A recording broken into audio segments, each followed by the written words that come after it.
7.3b, parallel and perpendicular slopes. So today we're going to be looking at equations and then finding the slope of the line that is either parallel or perpendicular when we're given an equation. So what we need to do first is identify the equation of the line that they give us and then write the parallel or perpendicular slope. So here it says find the slope of a line parallel to each given line. So I have y equals 3x minus 1. So the slope of this one is 3. So the slope of the parallel, right? Parallel means same slope. So the parallel slope would also be 3. So if I look here on number 2, I have y equals 0. That's the same thing as y equals 0x plus 5. So that means this slope is 0. So my parallel slope would also be 0. If I have x equals negative 2, this is my vertical line, right? Vertical. So this is an undefined slope, which means the parallel slope would also be undefined.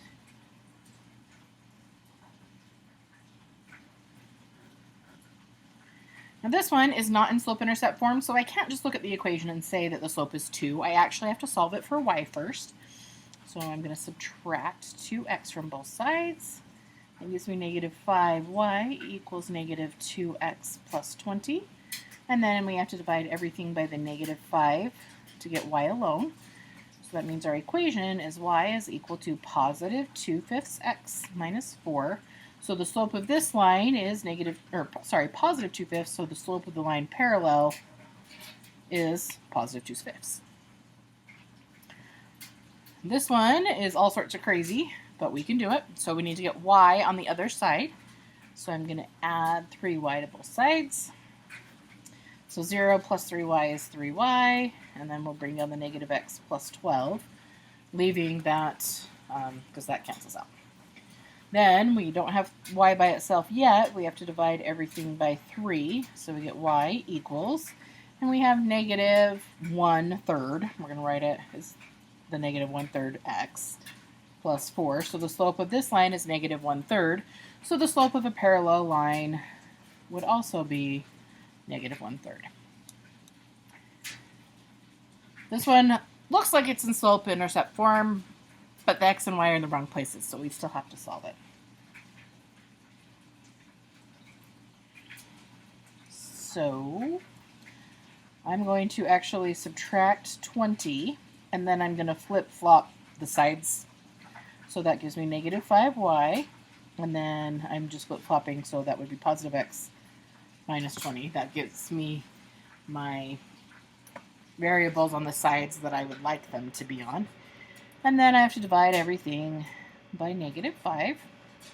So this gives me y equals negative 1/5 x plus 4. So the slope of this line is negative 1/5, so that means the slope of the line parallel to it is negative 1/5. Now the next section, we have to find the slope of a line that is perpendicular to the given line. So first we have to identify the slope, and then we flip the fraction and change the sign, and that will give us the perpendicular line. So the slope of the given line in this case is 2, so that means our perpendicular slope is going to be negative, flip it over, 1/2. Okay, so remember when we have x equals a number, the slope is undefined, which means it's something over 0, so a number over 0. So that means when we flipped it over, perpendicular slope would have to be 0, because that would put 0 in the numerator. And this is just something you're going to have to memorize. If you have an undefined slope, its perpendicular is going to be 0. If you have 0, then its perpendicular is going to be undefined. Something you just probably have to memorize. All right, number 9, we don't have this in slope-intercept form, so we have to solve. So we get 2y equals negative x plus 2. Divide everything by 2. That gives us y equals negative 1/2 x plus 1. So the slope of this line is negative 1/2, so our perpendicular, flip it over, change the sign, is positive 2. Number 10, we've got to get x to the other side, so we subtract 5x from both sides. That gives us 3y equals negative 5x plus 0, but we don't have to write the plus 0. Divide by 3. So this slope on this line is negative 5/3, so that means that the slope of the perpendicular line, change it to a positive, flip it over, and we get 3/5. Okay, example 11. Divide everything by 2. We get y equals negative 1/2 x plus 2. So this slope is negative 1/2. So our perpendicular has to be positive 2 again.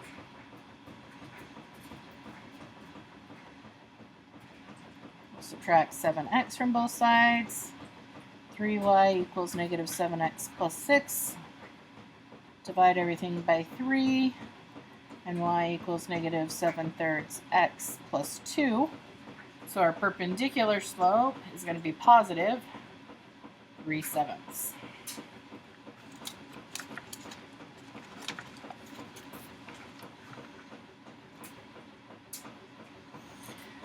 Now I know I'm going kind of fast, so if you ever need to pause the video, feel free to pause so that you can get caught up with the writing.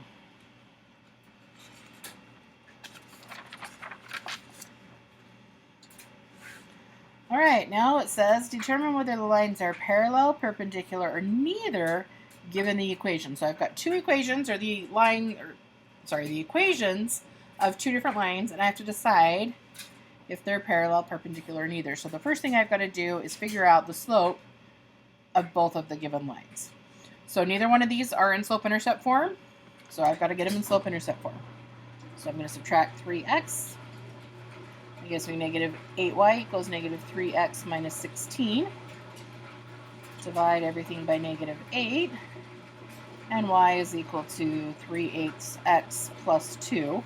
So the slope of this one is 3/8. This one will subtract 32x. We get 12y equals negative 32x minus 18. Divide by 12. And let's see, those are common. Let's see, 4 goes into both of those. So that's negative 8/3x minus 3/2.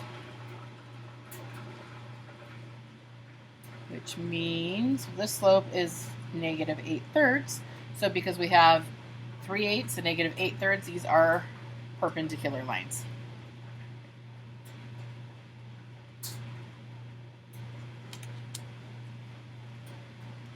Okay.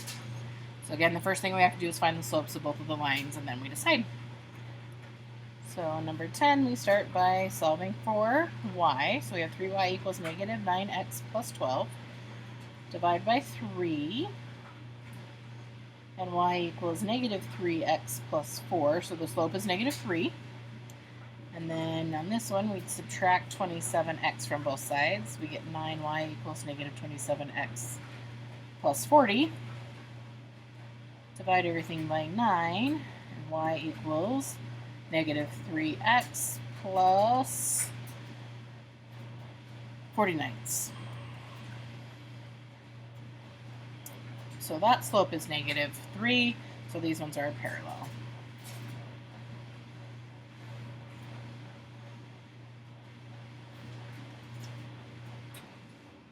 And the last section, determine whether the lines through the pairs of points are parallel, perpendicular, or neither. So again, just find the slopes. Okay, so the slope formula, y2 minus y1 over x2 minus x1. So 7 minus 5 over negative 2 minus 2 would be 2 over negative 4, so negative 1/2. And then 6 minus 4 over 1 minus 0. Sorry about that. We get 2 over 1, which is 2. So we have opposite signs, flipped fractions, so these ones are perpendicular.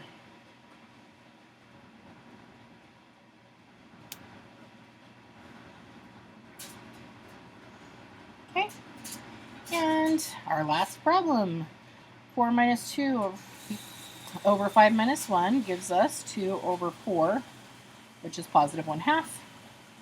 4 minus 2 over 2 minus 0 gives us 2 over 2, which is 1. So this one's neither.